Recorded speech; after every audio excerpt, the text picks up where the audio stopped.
গণ অভ্যুত্থানের মুখে ভারতে পলাতক সাবেক প্রধানমন্ত্রী শেখ হাসিনা যেখানে আত্মসমর্পণ করুক তাকে আগে কারাগারে যেতে হবে বলে মন্তব্য করেছেন পররাষ্ট্র প্রতিমন্ত্রী শামা ওবায়দ।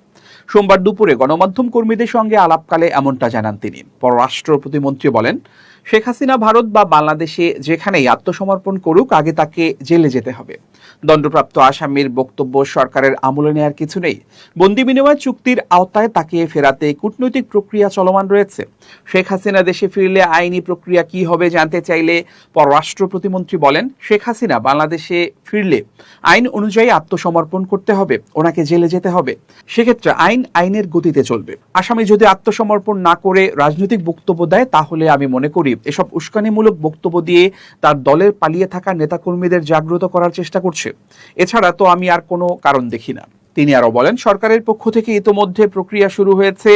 যে কোনো দেশের সঙ্গে আমাদের যে প্রক্রিয়া আছে কূটনীতিতে সেটা চলছে এবং যে কোনো আসামি যদি আত্মসমর্পণ করে বাংলাদেশের বিদ্যমান আইনের আওতায় যা প্রয়োজন সেটাই হবে।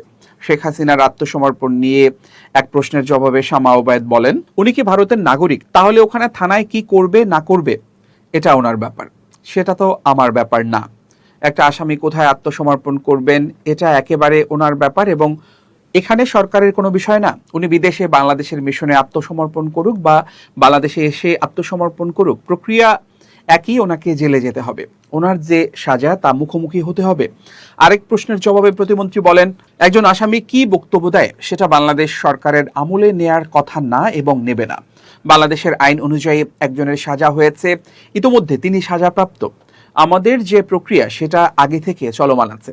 এটা নতুন করে আর নতুন প্রক্রিয়ায় চলার কোনো অবস্থা নেই।